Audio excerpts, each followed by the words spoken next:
During his tenure as principal, Reverend J. McLeod Campbell played a pivotal role in enriching the school's academic and sporting achievements.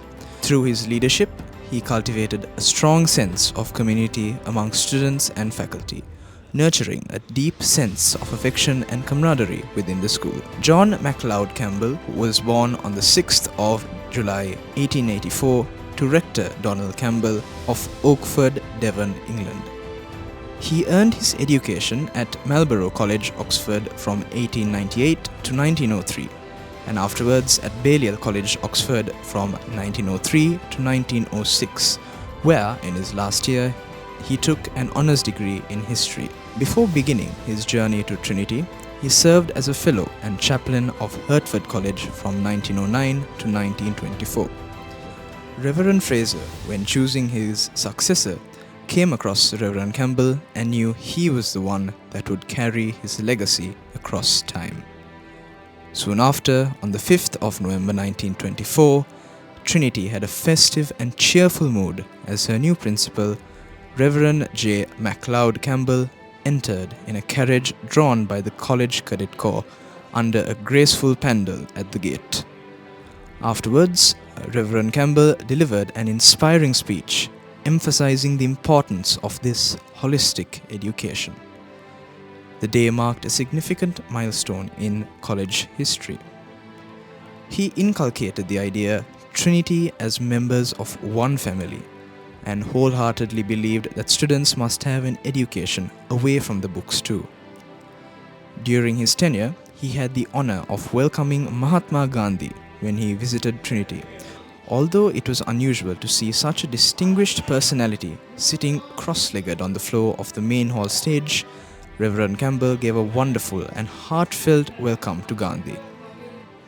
He implemented a freeman of the library system as he recatalogued the books in the library himself. During his time, the prize day was not only a social event, it was also a speech day. And this allowed people to attend not only to see prizes being handed out, but to also be captivated by the words of speakers. In 1927, the present science laboratory was completed, which still serves us to this day. Among all his services, what stood out most were those which touched students' hearts through his small, eccentric behaviors. One such occasion was one that was remembered so vividly by many. He arrived to the morning assembly with one hand holding a tall plate of rice that was wasted the night before, and in his other, his hat filled to the brim with toffee wrappers from the chapel floor. Reverend Campbell also uplifted the Social Service Union of Trinity College into new heights. He was invaluable to her, and using his experience from social service unions in England, he established boys' clubs and lodges in slum areas, so that the lives of the people who lived there could be improved as much as possible.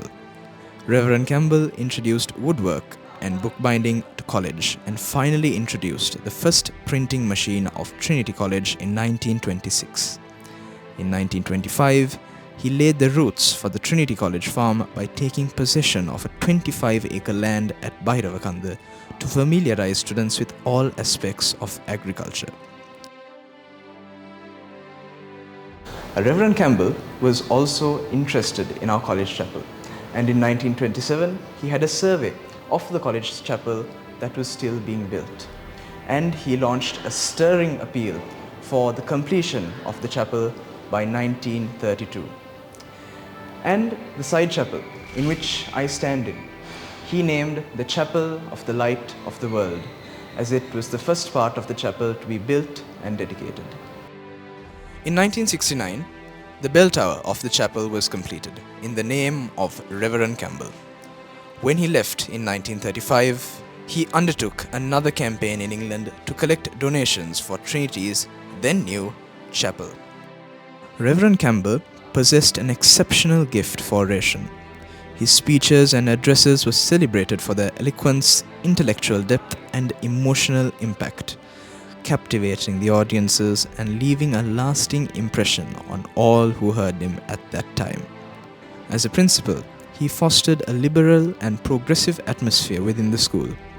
He believed in treating senior pupils not merely as students but as personal friends, a philosophy that endeared him to generations of students and earned him the reputation as the most beloved principal in school history.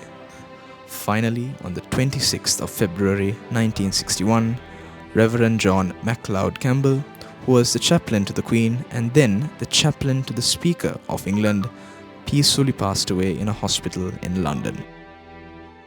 Even after his departure from Trinity College in 1935, Reverend Campbell maintained close ties with the school. He remained a cherished figure among the Trinity community, continuing to offer his guidance and support to staff and students alike. Reverend Campbell still lives in Trinity. His greatest interest was perhaps the chapel, and that is why the painting of him in the pulpit by David Painter is shown here. There were also pictures of boys bathing in the river on one of the innumerable picnics he had with schoolboys, in which he took so much personal delight. So join us on the 6th of July as we celebrate the 140th birthday of the fine and gentle spirit that was John McLeod Campbell.